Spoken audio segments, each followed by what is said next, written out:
Mama, I got bad news, bad news. I've been rolling with some bad dudes, bad dudes. I've been trying to get a bag too. Hello, listeners. Welcome to the Ashes to Awesome podcast, Rising in Recovery. Our podcast provides light, hope, and understanding about addiction and mental health to those living within that life and the people who love them. This episode is brought to you by Together We Can, where Canada recovers from addiction. That's twcrecoverylife.org. Hello, everybody, watchers, listeners, supporters of all kinds. Welcome to another episode of Kaleidoscope Wednesday on the Ashes to Awesome podcast. I'm your host, Chuck LaFlange, checking in from Phuket, Thailand. In virtual studio with me, halfway around the world, is Ryan Bathgate. How you doing today, Ryan? Oh, hey there.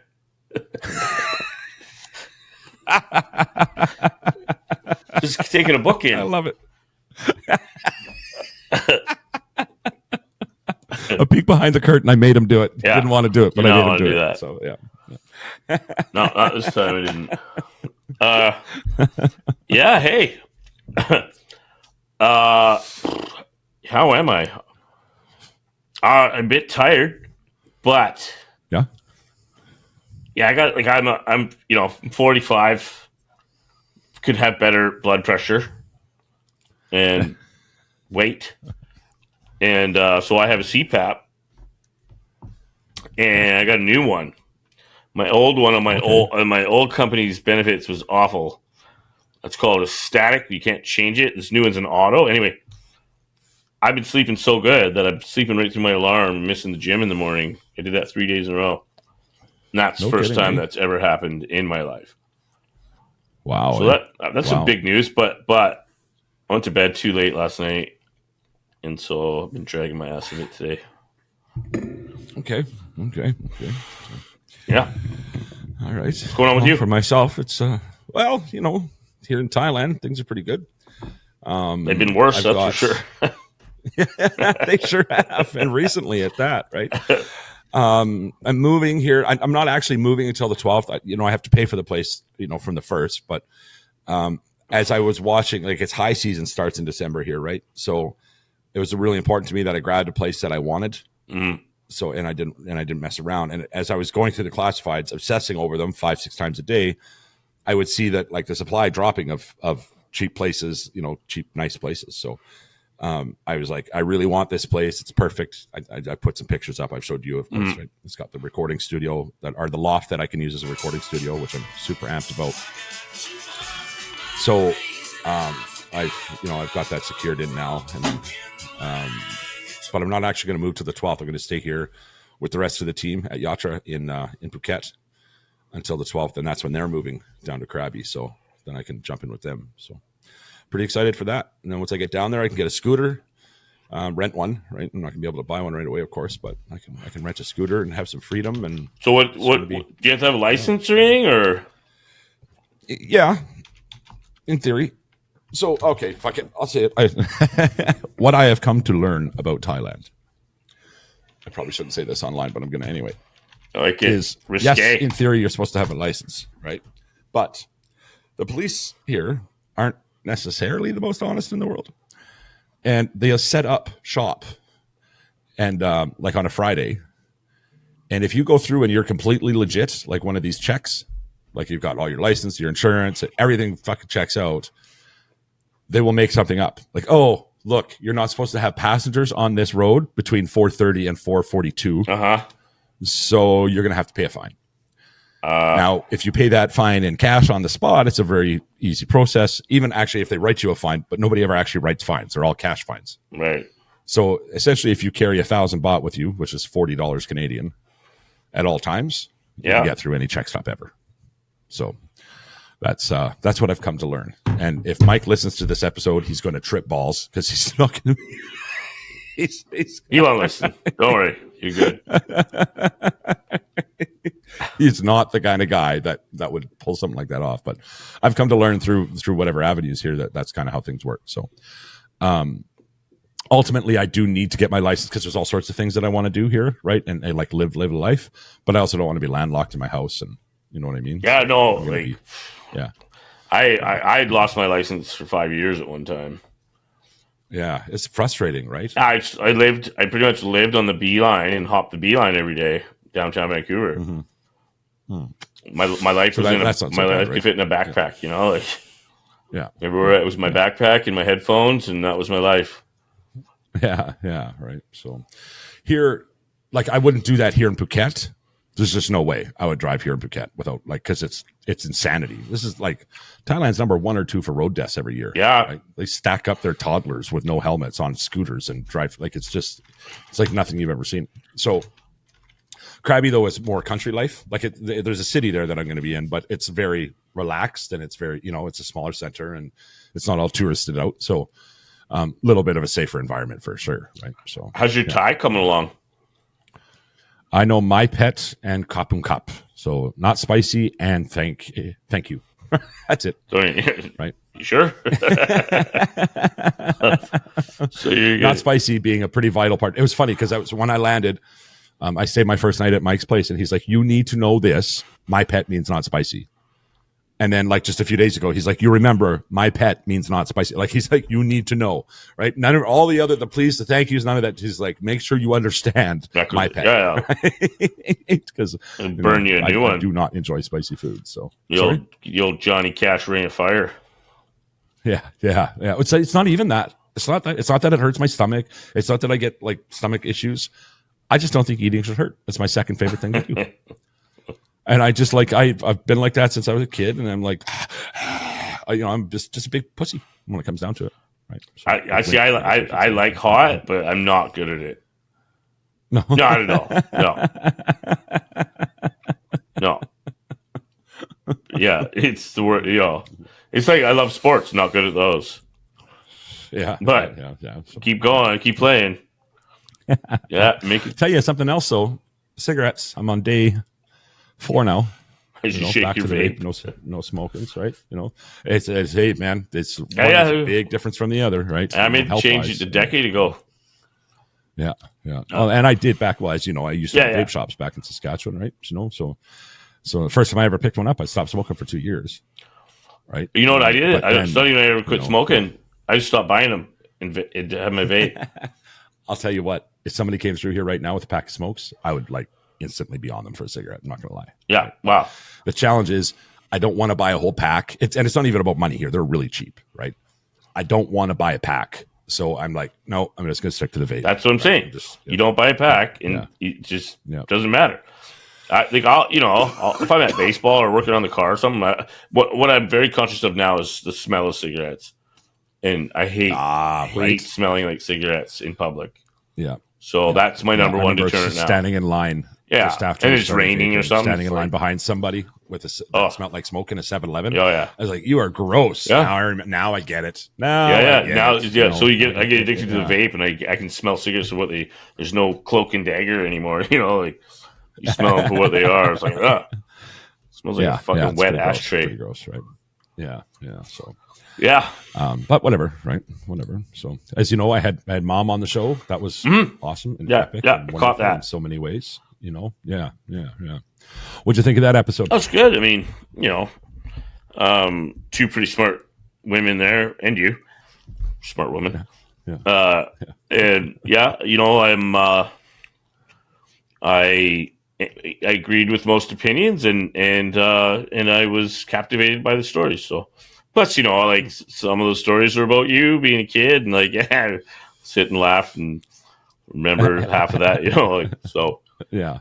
If not the specific events, or like whatever, talking about like how, your mom's integrity and like, oh yeah, she said it, she meant it, yeah. Don't touch that remote control. We never doubted that. No. Right? No, we'd be like looking at the remote, like, how can she tell? How does she know we used it? Studying it. True story, man. True story.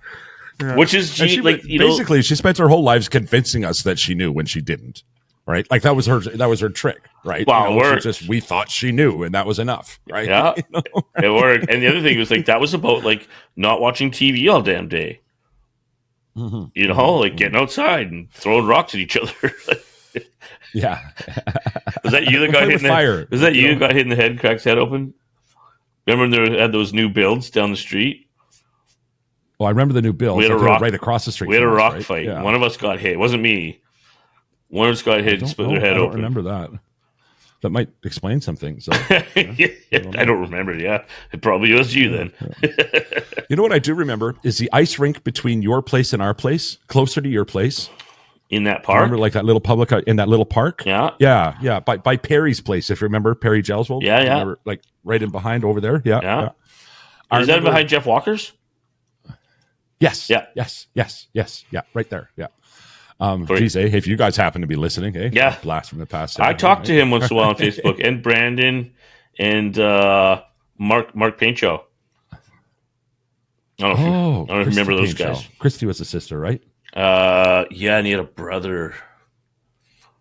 I don't remember, but like, I spent a lot of time there, especially after you guys moved away. Yeah, right. I guess so. So.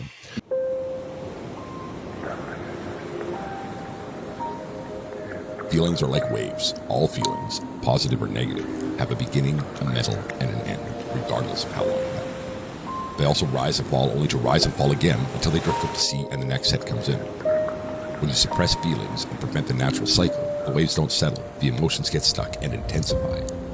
Instead of ignoring your feelings or trying to push them down, practice riding the waves. Notice when sadness is welling up and make space for the feelings to make their way through your body.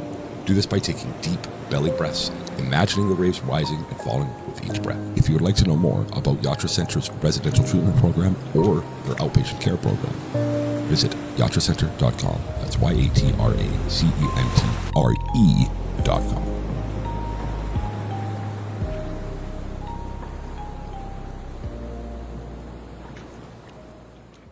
Yeah, but I remember somebody calling an ambulance because I slipped on the ice and hit my head. Oh yeah, and going to the hospital in the ambulance, and mom being lit right up about it. It's like, we live a 3-minute walk away. Why aren't we paying a $350 and 40 years ago ambulance bill? Right? Yeah, he's right. Literally down the alley. At the time, I was like, you don't even care about me. But in the end, it was like, no shit, right? Like now, you're like, fucking idiot. Just walk it off, right? Yeah, it was the 80s. There was no such thing as concussions. How many figures? Get back in there.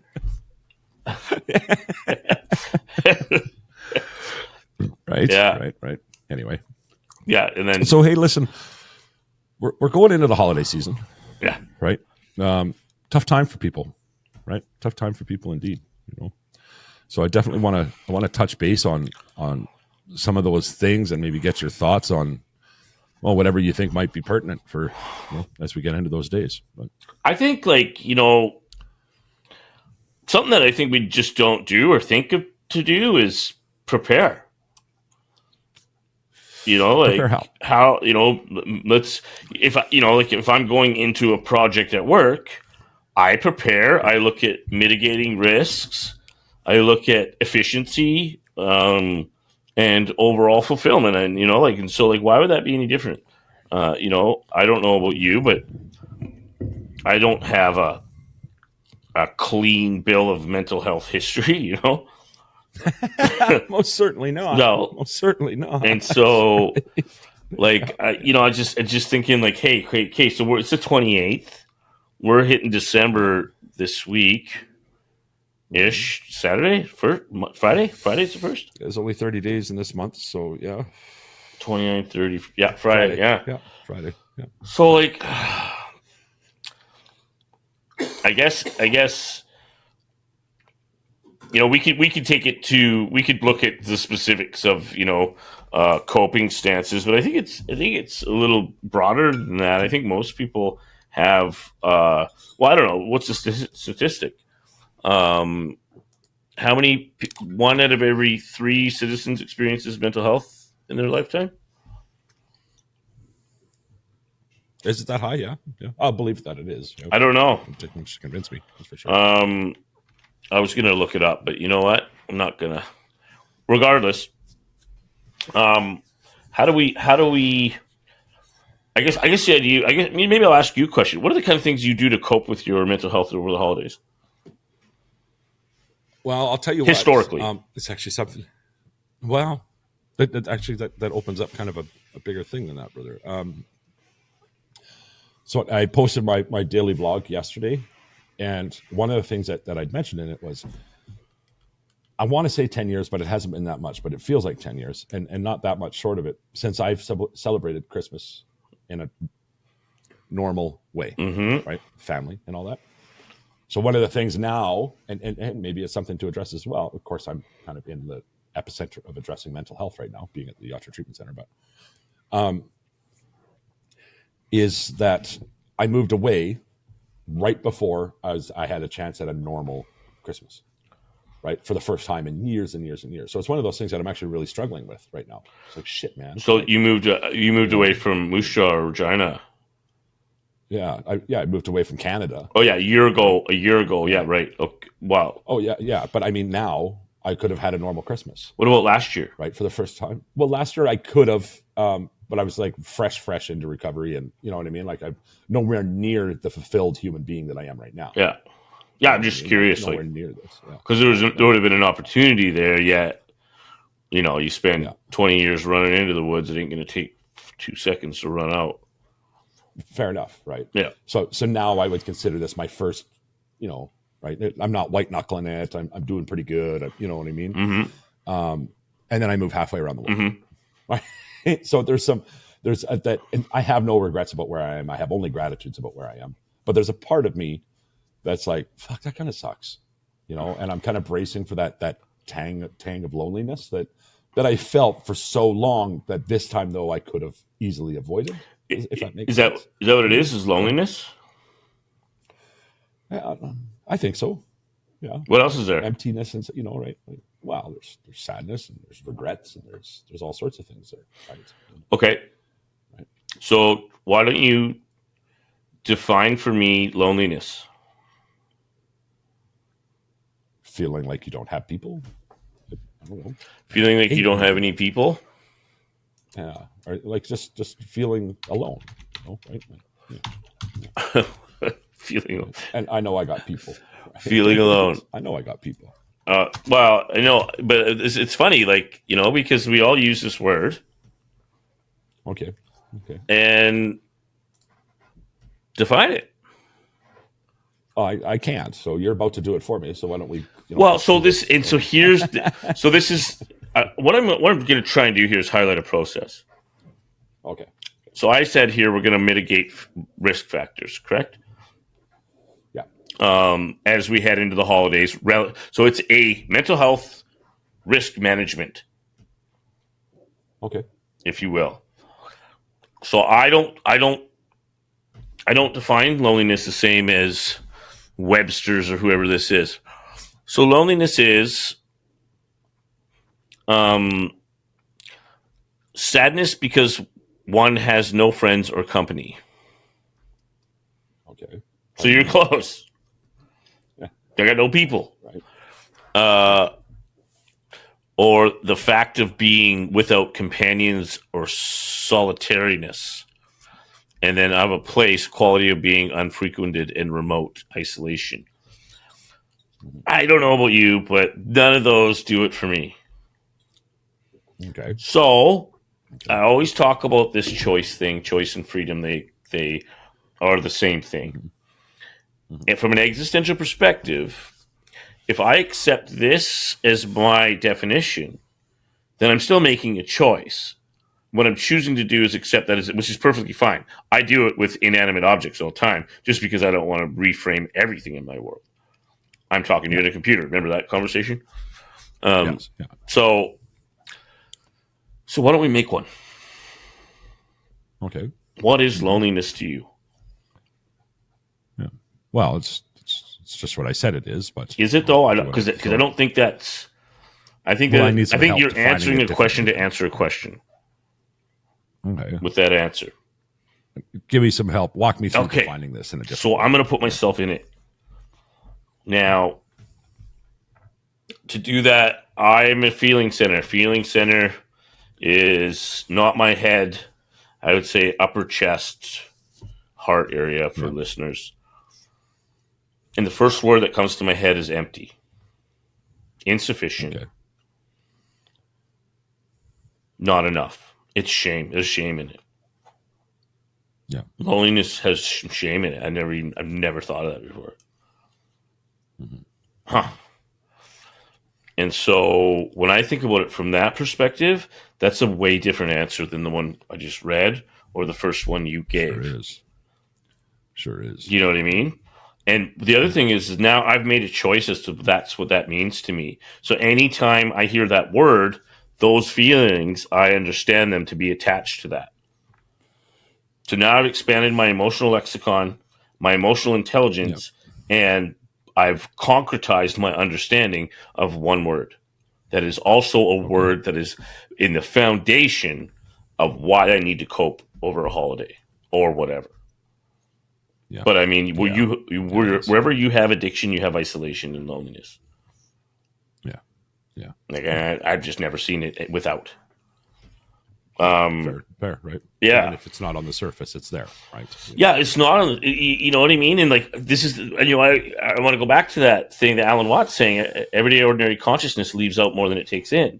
And so all of this stuff, like we go into the holidays without thinking about this, which means all of the factors that we're talking about right now are outside of awareness doing.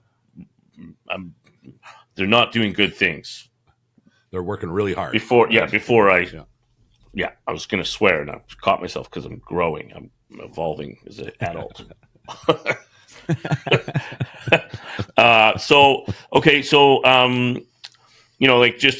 That's how quick that process is. And so when I'm sitting and I'm doing, I'm thinking about, okay, I need to plan my mental health for the holidays. And that it's an intentional act. And I think it has to be. Yeah. In order for us to have, what we're doing is we're taking our consciousness and we're expanding its horizon. So now those things that were outside of awareness, we're bringing them inside of awareness, which makes them in our perceptual control. So now I have a say in how those work. When they're outside of awareness, they're feral. And this is why we have so many issues and we don't understand why. The why is always outside of awareness. The answer, if we don't get it, there's an answer there. It's about expanding our horizon of understanding. And we do that by just this is a really simple way to dissect what that means, attach choice and freedom to it, and attach whatever emotion I want to have with it. And now it's part of me. Now it's an integrated part of myself that I'm fully aware of.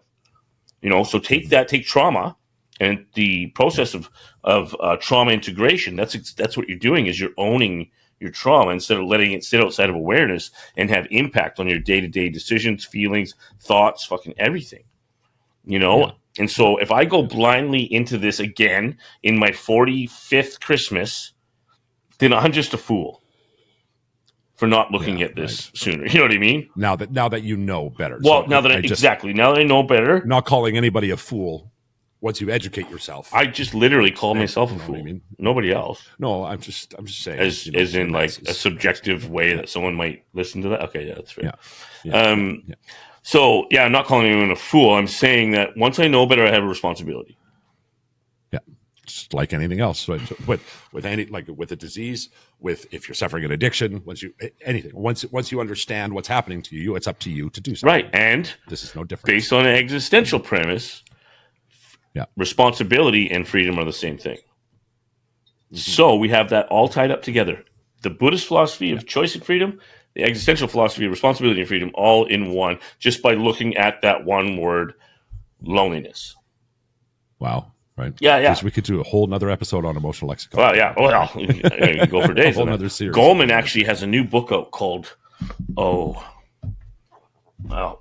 my phone. Yeah, my phone's right over there. It is I haven't read it yet because it's not released yet. Who's the author? I pre-ordered it though.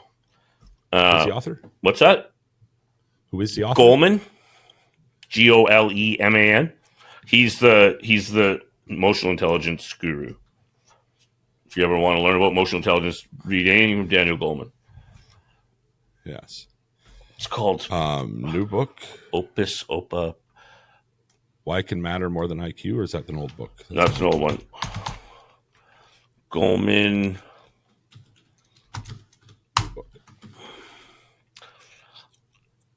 Where are we here?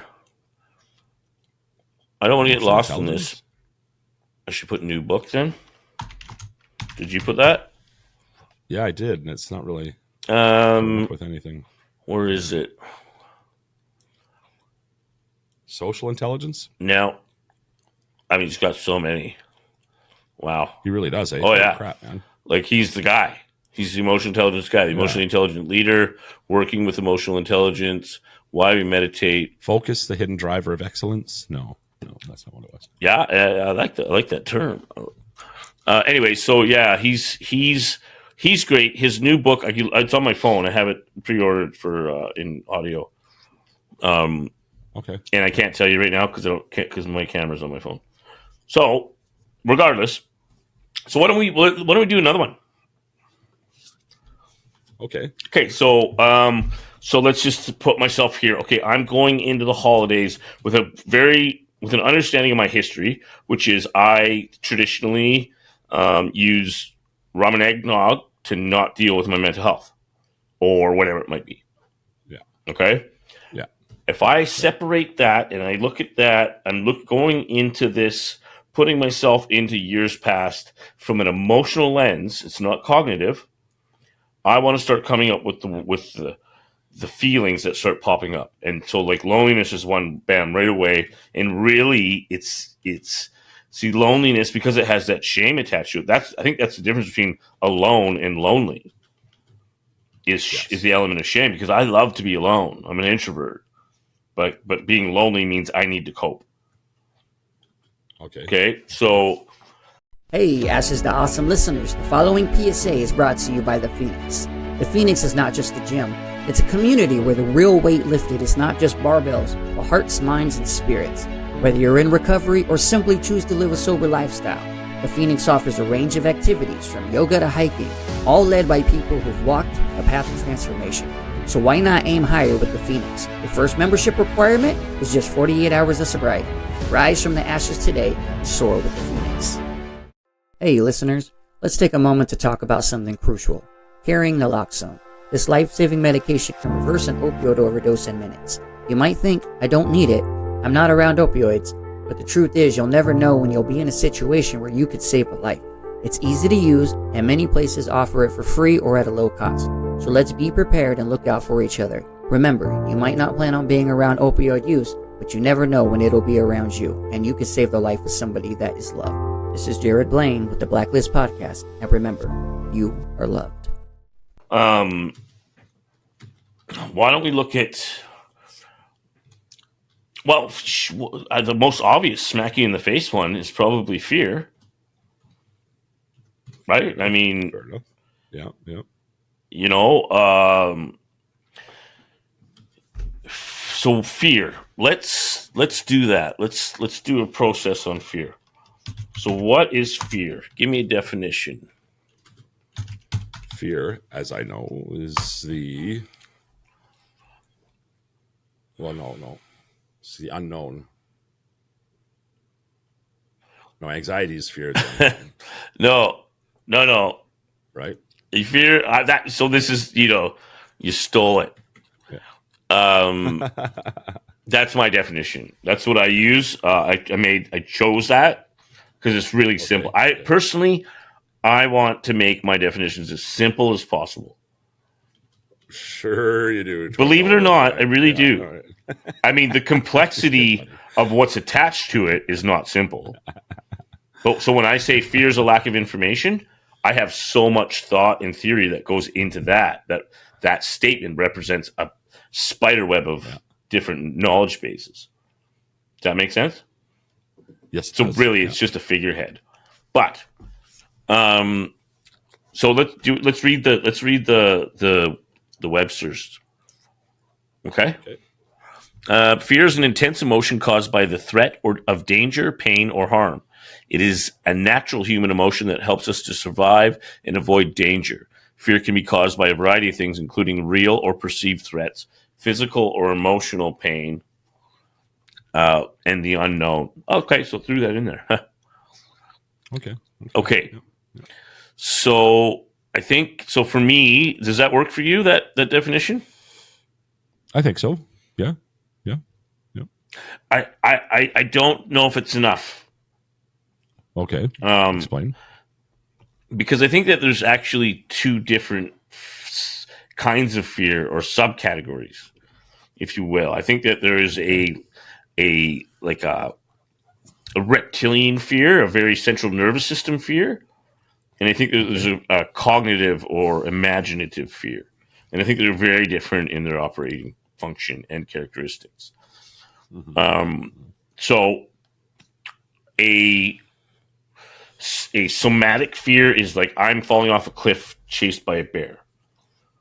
That is that's a fight or flight response. That's your vagus nerve kicking. Yes, yeah. So right. There's that one, but then there's the I don't think that guy likes me fear. Yeah. Or I might get rejected if I say that fear. Or like anytime I get into mind reading, fear's usually around there somewhere. And if I'm trying to guess what other people are thinking, I'm probably coming from a place of low self-esteem. Psychosomatically, though, those would trigger a lot of the same responses, just at varying degrees, right? Yeah. So so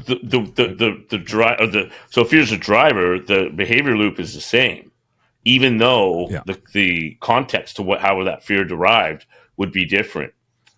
You know what I mean? But it is, so this is why it's subcategory, because the fear, the response in a somatic fear is much different than a psychological fear. Yeah. Because I'm going to either run, I'm going to fight, fight, or flop.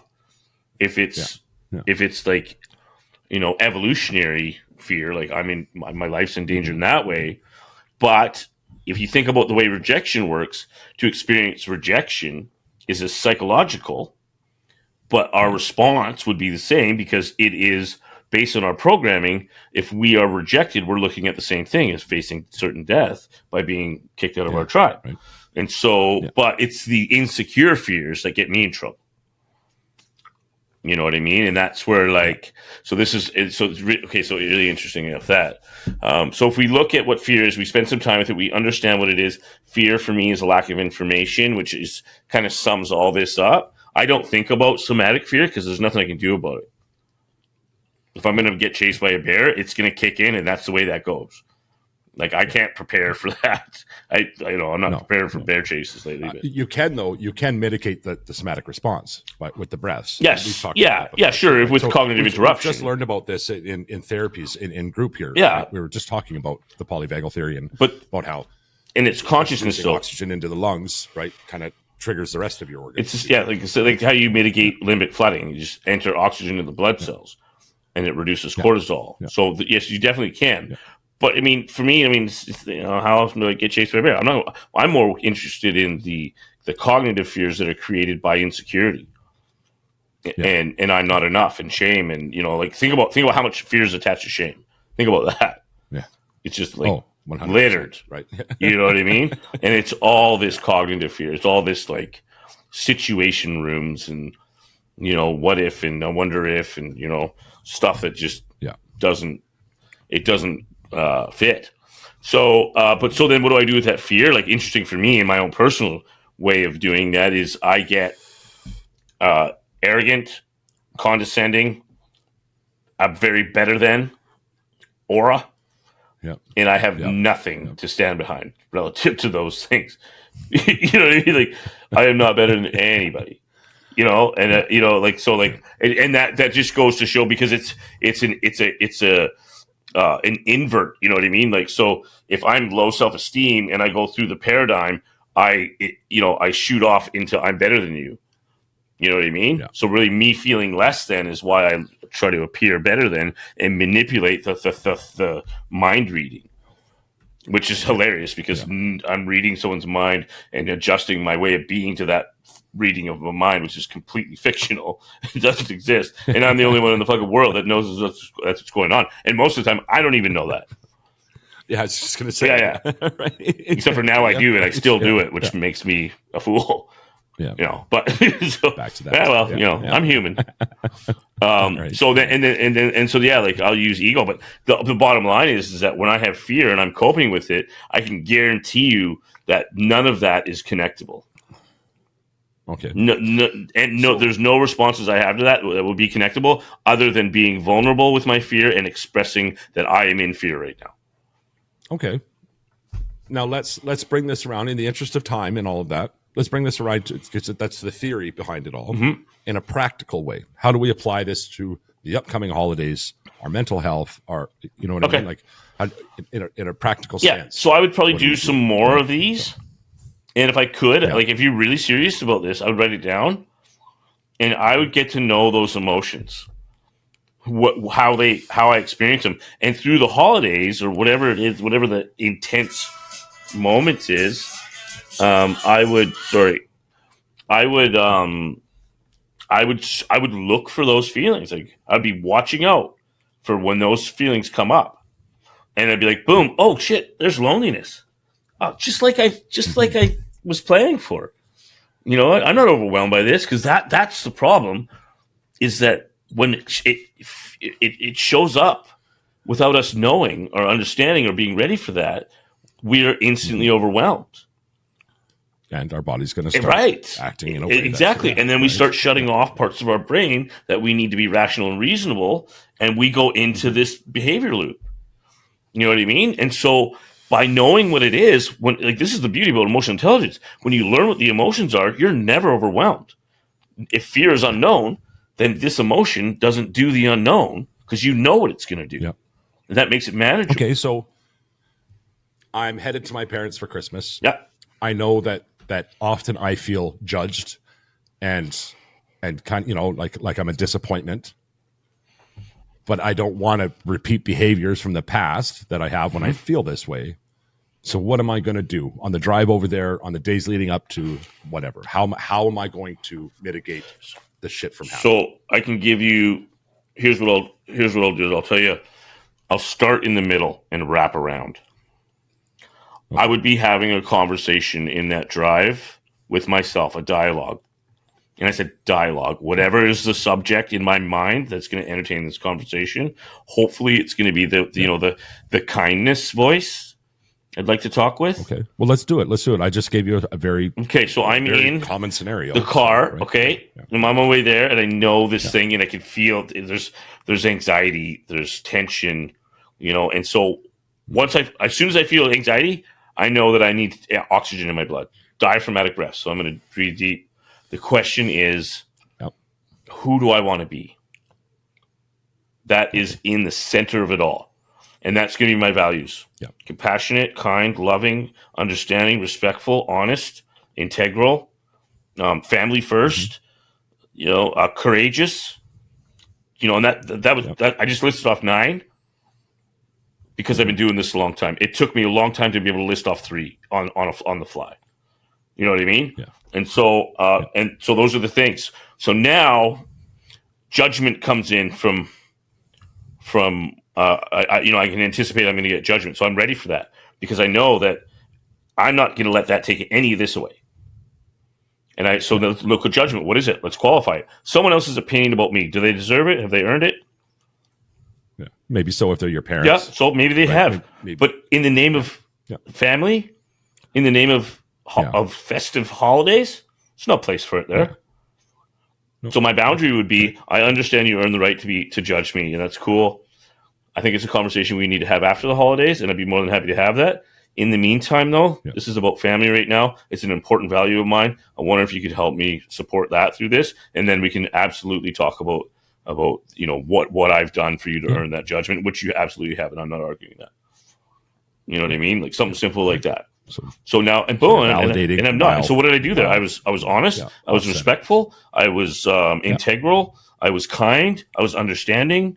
All of my values were in that conversation, and that's why I know, it didn't get in. And I think it's important to say you don't even have to have that conversation with the person. No, you can have it in your head with that person, and you can have it with yourself, doing the same thing.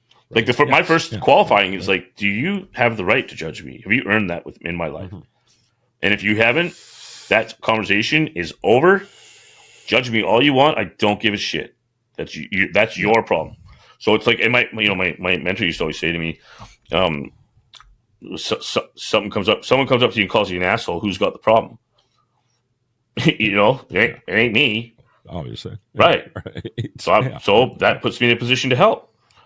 Like, I'm sorry you feel that way. How can I help you? You know? Or my favorite is like, yeah, totally. Or sometimes I could really, you called it, nailed it. I'm an asshole. Yeah, like, oh yeah, totally. Fuck just happened. You know? So, like, and then the shame, like how shame is going to be there, and that's always the matzo ball. What does shame need to survive? Secrecy, silence, and darkness, something like that. What is it? Secrecy, silence, and judgment. Fuck. And so, yeah. So, like, it's like, I'm not going to be secretive about anything. I'm not going to be silent about what I'm going through or feeling. Or if you don't want to be bleeding heart, make sure you have your support. That's what Jesus, I should have said this all the time. Make sure you got a support somewhere. Someone you can call if you get overwhelmed. Yeah. Someone you can reach out to. Go out back. I don't know. Have a smoke. If you smoke, call your buddy. Say, oh yeah, this is tough right now. I just need to bounce something off here. I need to run something by you, or process something, whatever you want to put that. And I would tell them first, like, I'm going to go do this thing at home, be with my family. It's usually a big trigger spot for me. Do you mind being available just for a couple hours at night? If it's me, I'm like, absolutely, dude. Like, 100%. Of course, right? Yeah. With that said, Christmas Day, when it's, keep your fucking phone on. Yeah. But I mean, and then, like, I just might need it. Before you get on to the next thing, there's another, like, interesting little tool. It's called bracketing. And that means you just take the issue and you bracket it off to the side, and it gets nothing until you come back to it. It gets no power, it gets no attention.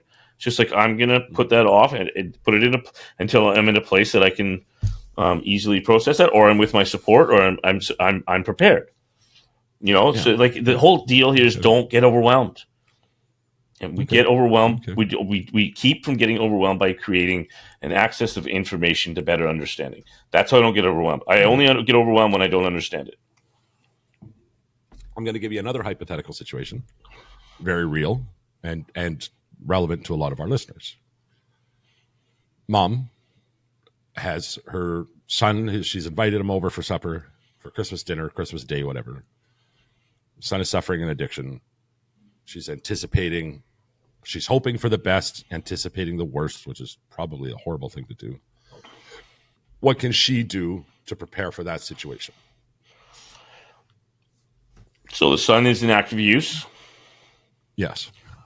Well, right away, it's boundaries, like, yeah, and open and honest, and like, you can't forget, even though the reactions are quite childlike, that is an adult, and I think there's a power in autonomy. I think that, like, something I think I've said it before. I've noticed that, like, there are people in our field, even, you can tell when they don't really get it because their voice goes higher when they talk to people that are disenfranchised. Yeah. Like, how are you? Head tilt, like, like, that's not, don't. We've talked about that once before. Yeah, that's what I mean. Like, you're so right. Like, you're so right. Yeah. It's a human being. It's an adult, and you can have a conversation that they can handle. And if they can't handle that, then you bracket it until they can, and broken record it, because they don't give up. The bottom line is like, there's power and autonomy, and there's a way to set that boundary to promote growth and flourishing for both parties. Mm-hmm. And I think that's consistent with every boundary that's ever set. There's a way to go about it that always creates growth. That's what happens when the person gets there.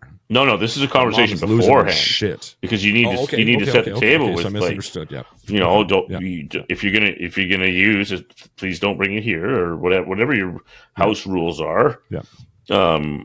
And our goal is to have a really nice family Christmas, something that feels maybe even a bit normal, like, whatever that means. Yeah. And then when they get there, it's just a reminder, like, I'm glad we had that conversation. I feel a lot better about things. And just by saying that is a reminder of the conversation and reinforcing that conversation did happen. And then, like, you don't have to say, well, I expect you to follow an order, that shit. It's just like, there are objective consequences to every action. You know, and it's like, last thing I want to do is kick my son out of my house on Christmas. Mm-hmm. You know, but it will not. The family will not. Nobody will be held hostage by someone else's behaviors. No, I think that, and I think it's a very honest conversation that can happen. I don't think there's a need to fair enough, right? sugarcoat anything. And if there's a poor reaction, then that speaks to the state that they're in and whether or not they're fit to be at a Christmas dinner. Absolutely right. Absolutely. That might sound a bit harsh, but well, no, it's fair though. It's fair, right? And I'm having a shift in myself where I've been pushing the you are loved, and I believe in that wholeheartedly, right? But I haven't balanced that enough with how important boundaries are when I speak to people and when I speak about the issue. So it's something for me that I'm trying really hard to do a better job of, right? So it's not to alienate people that are enforcing boundaries, and I don't want them to feel bad for that. And it's something that, because as the show grows and as we get more people paying attention, specifically in social media, where I have these long thread arguments with people, not arguments, discussions, I will call them. Yeah. To a lot of people in it, they're arguments. To me, that's typically a discussion. But so I'm trying to get better with that myself, right? And validating people's need for boundaries. And I've always thought it, but I'm getting better at expressing that. Yeah. So boundaries are love. It's important that we have these conversations, right? Boundaries are love, and boundaries are connectable. 100%. It just don't always feel pretty when they're, the other thing is like, it seems to me that people, whether they like boundaries or not, more than not respect them. Yeah. Whether they like them or not. Right. From the time we're toddlers, right? Like we need them. We thrive with boundaries, right? When we don't have them, we turn into assholes. Yeah. To be frank. Yeah. And like, so, yeah. It would look to not have boundaries or enable, essentially what we're saying, is to create a corrosive, toxic element in the relationship in both parties. By setting a boundary, it's the opposite. Yeah. It creates a bondable union. Like I said, it's connectable. Right. Enabling is not connectable. You're 100%. Just driving the human being away farther. Yes. And become a doormat. So, hey. Why don't we get into the mailbag? Oh, yeah. Wow. Right? We're there. Yeah, went on a rip there. Already. and my schedule here, I got commitments to myself and, to what I'm doing here to Meek. So I do have a few questions right after. Oh, we're going to see if this works this time. The mailbag is brought to you by Black Ash Radio. Set your reminders for Friday night when the Blacklist podcast and the Ash is Awesome podcast get together to make Black Ash Radio. This live feed on Facebook is a chance for you to interact with some of the biggest names in recovery content creation. Conversation starts with a hot button issue. It goes wherever it goes. Friday nights at 7 p.m. Pacific Standard Time, 9 p.m. Eastern Standard Time. We'll see you there. And now, you've got mail.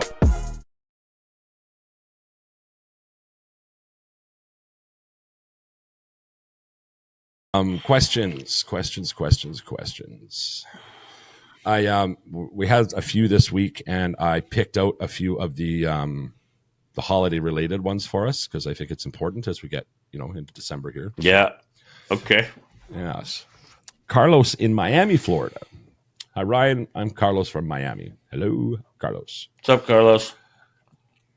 The holiday season is always a challenging time for me, in terms of maintaining sobriety with all the parties and family gatherings. Do you have any tips or strategies for navigating these social situations during the holidays without compromising my recovery journey? Right away, I like his verbiage that he said recovery journey. Yeah. Speaks to somebody who's got an idea of what's what. So go ahead. Yeah, to be honest, like it's kind of a where are you at thing. Like, I would say you're early on. Family, friends, very firm boundaries, very clear and articulate in what is going to help you enjoy the time. It's a bit of a selfish time, to be honest, but it needs to be. And you're a couple of months in, like, stay away. Yeah. If there's going to be booze there, don't go. Or there's going to be dope or whatever. That's pretty fresh to be tempting. Yeah. Fate. Now that doesn't speak to eating disorders and things like that. So I think in speaking to more of a mental health aspect, I think, again, preparation is key, being disciplined, being consistent, and setting somewhat of a day-to-day routine, I think is helpful. And then if it's like, and if you're years in, you're probably not asking this question, to be honest, because Yes. you kind of, I would say this at the basis, but you kind of find your own way. And you stick to some tenets, but also, like, I would say, maybe I shouldn't say this, but like, Say it. you got one life to live, and we got to find ways to enjoy it. And so cutting ourselves off from the world isn't an answer either. And so, like, if it's me, I'm going to be doing my best to surround myself with people that have an understanding of what I'm going through. And I have that experience. I was really young. It was like my friends would like slap a beer out of someone's hand that came by me. When it first started out, they were looking out for me. And so, like, and then always make sure that your support network is well maintained and extremely open and up to date. And like, what I mean by maintained is, are you calling these people? Are you calling them only when you want something? Are you calling and spilling your life's problems all the time without taking the time to listen to anything they have to say? Like, is the relationship there? Is it a two-way relationship or equitable relationship? And if it's not, then start maintaining that. It's okay to call someone and tell them you love them once in a while. You know what I mean? Yeah. Right. Yeah. Yeah. So I don't know if that helps. You can't overuse the words "you are loved." You just can't. No, you can't. And then I'd say, Carlos, like, allow yourself the space to figure it out, because it's not a hard thing once you get past the psychological element. And like, it's never going to change with me. Who do you want to be? It's a question you can ask yourself any moment of any day and shift your lens. Yep. Yeah. Right. Okay, good answer. Thanks for that question, Carlos. Please, if you have any follow-ups with that, don't hesitate to write in. Sarah from Peterborough, Ontario. Hello, Ryan. This is Sarah from Peterborough. The holidays can be a period of high emotional stress, which I find particularly hard as someone in recovery. How do you suggest managing these emotional challenges, especially when dealing with family dynamics, holiday expectations? I think you can briefly cover this one. Thank you very much for that one. Yeah, Sarah. what I'll say is refer back to... We just spent an entire episode talking about this. Yeah. So. Refer back to the last 45 minutes. Yeah. But also, what I would add is I go back and listen to part of the language, but fuck the noise episode.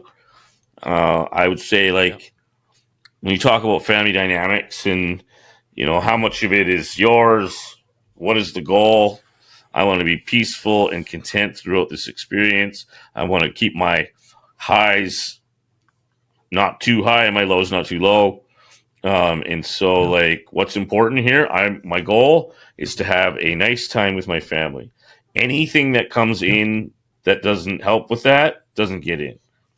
So if it's family drama, family dynamics, you don't have to engage. You can literally let people call you names in your face and not react. You know what I mean? Like, you always have a choice. One thing we can absolutely control is how we react. Yes, exactly. That's and the lens we see it through. It's up to you, right? And I can take someone yelling at me, put the lens of beauty on, and see them as a beautiful, scared individual. You know what I mean? It's if I choose to not another life hack. If you choose what you take personal, your life will drastically change. So, yes. You don't have to take it personally. And what do we take personally? Hey? What do we take personally? Things that end in the beginning, thank you, and I love you, and that's it. Yeah. Right. Yeah. 100%. Quick brush over there.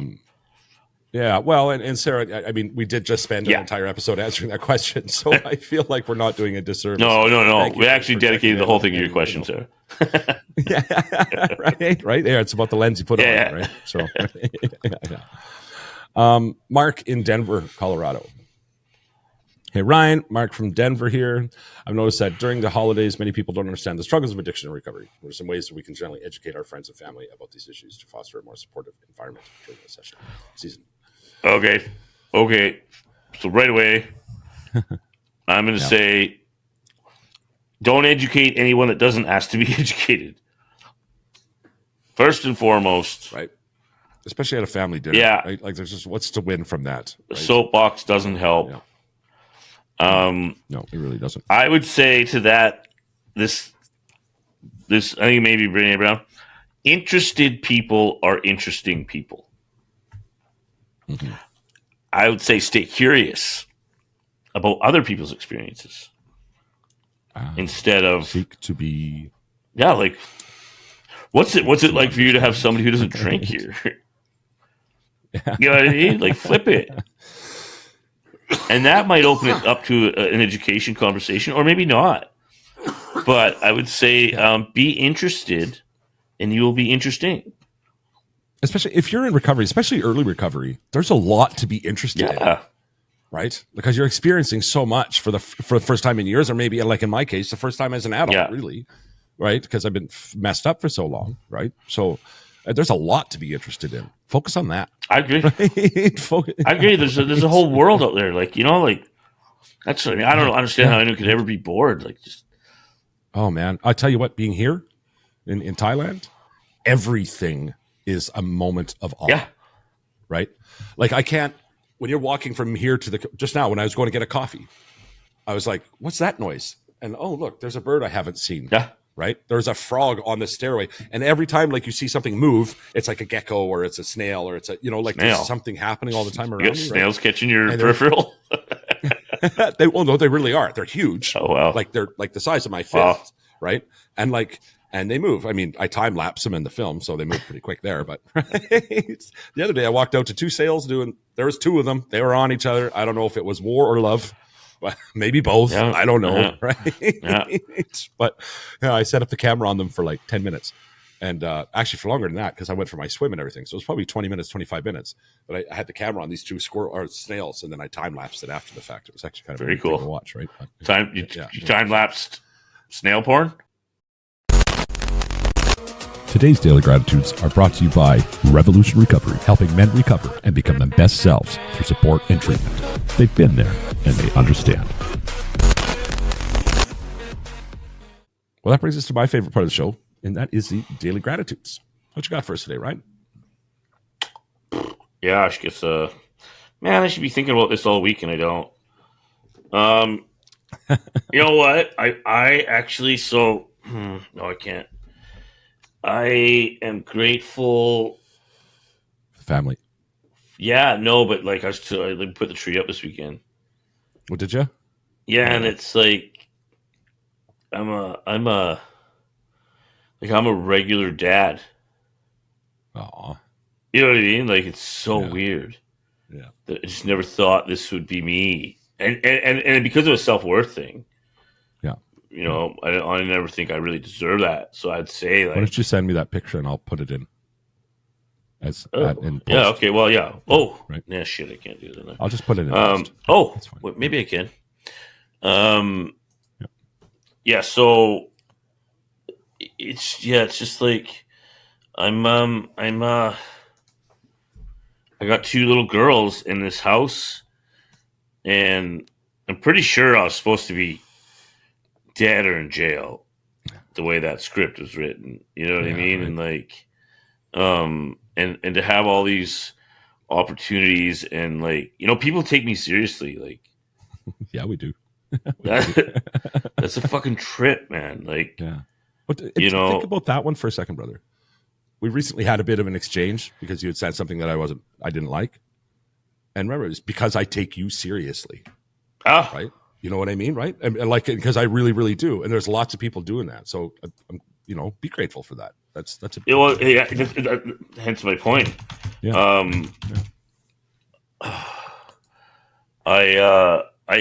So like, sorry, I'm trying to get this picture. Just send it to me. I can put it in post. Yeah, it's fine. I was gonna try doing my computer as well. Anyway, I got it. Yeah. So, and like, I'm so grateful for the unwritten future and what that means, and how much freedom that gives me as a human being to not be predetermined to someone else's destiny, and understand that from both a perceptual and a contextual way, like an embodiment of the freedom of an unwritten potential and like our future. And anything can happen. We don't know what's going to happen with this show. When I finally finish the book, I don't know what's going to happen with that. I don't know what's going to happen with my little girls. I don't know if they could go to university. You know what I mean? Like, yeah. But I don't look at. I'm so grateful that I don't look at that as this dreadful thing because of my shitty past. I get the opportunity now to pick what that might look like the way I want to see it. Or if I sit in this like everything's going to suck, I need to spend. If I spend 5 minutes in that, I got to spend 10 minutes and everything's going to be awesome. Yeah, and that's only fair to myself. Right. And so I'm grateful for that consciousness, that awareness, to be able to understand lens creation, reality construction, and able to live in my own skin based on what I think of myself and what's possible in the future. That's nice, super man. Long gratitude today. Sorry. Fuck, if you're gonna go long on something, that's the place, right? For me personally, I'm grateful for so much these days. Every day is just full of things to be grateful for. Specifically, though, and recently, it's this understanding, and it's funny because in early recovery, I watched other people, and I didn't get it, and I said I got it, and I thought I got it, but now I get it. Sobriety is just a stepping stone to recovery, which is just a stepping stone to living a fulfilled life. Yeah, I saw that meme. Yeah.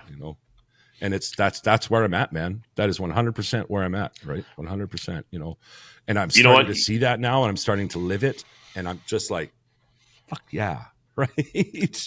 That's exactly what I thought when I read that meme you wrote. Yeah. And so it's like, fuck, he gets it. He gets it. Right. Right? And I'm only a year in. Funny, so for months, I've been kind of bullshitting my way through that to get to that point. What? You know what I mean? And it's just like acting like I understand that. I get it. I get it now. If sobriety is the end goal, we're destined to failure. Yeah. And I firmly believe that. 100%. It has to be a stepping stone. Yeah, I agree. Now, I have to be full. That meme that I created with Tom Hardy on it, did you read the explanation? Yeah. Oh, yeah, I read it. Yeah. So good. Yeah. What was the data on that? I created a limit. It's retarded. It's like, I shouldn't say retarded. Can't say that. It's crazy. Our word. Yeah. It's crazy, man.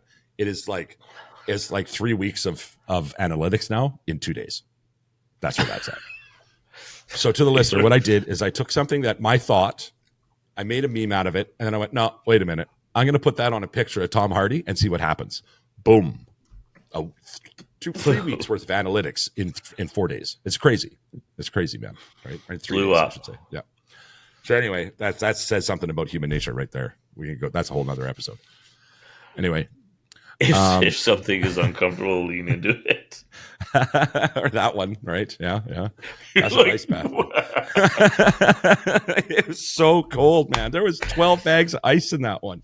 Right? Yeah, there's no way I would ever do that. The difference between 10 bags and 12 bags is like, that's serious, right? Like, because now you're talking every half a degree is like, I'm not interested in the difference between 0 bags and 2 bags.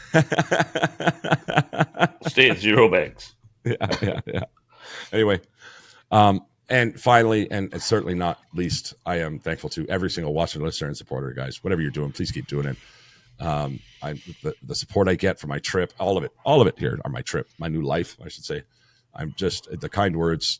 I'm supportive of everything. Please continue to like, comment, share, smash the subscribe button. Anytime you do any one of these things, you're getting me a little bit closer to living my best life. My best life is to continue making a humble living, spreading the message. The message is this: if you're in active addiction right now, today could be the day. Today could be the day that you start the lifelong journey.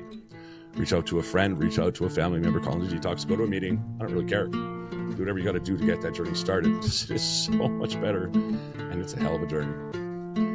And if you have a loved one who's suffering an addiction right now, just taking the time to listen to this episode, you just take another minute out of your day and text them. Let them know they're loved. Use the words. You are loved. That little glimmer of hope just might be the thing that brings it.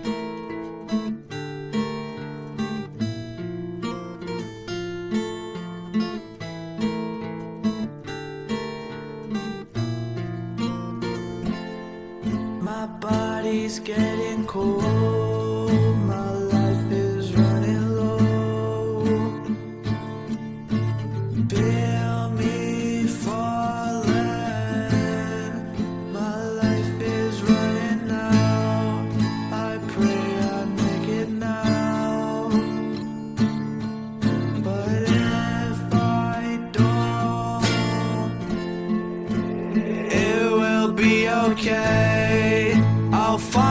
another day, and I'm not scared to go. It will be okay, I'll find you another way, and I'm not scared to go, because when I die, I'll be happier in another life. I'll be a ladybug soaring through the sky. Please search for me, please find me. So please don't cry when I land on your arms, spread my wings and fly.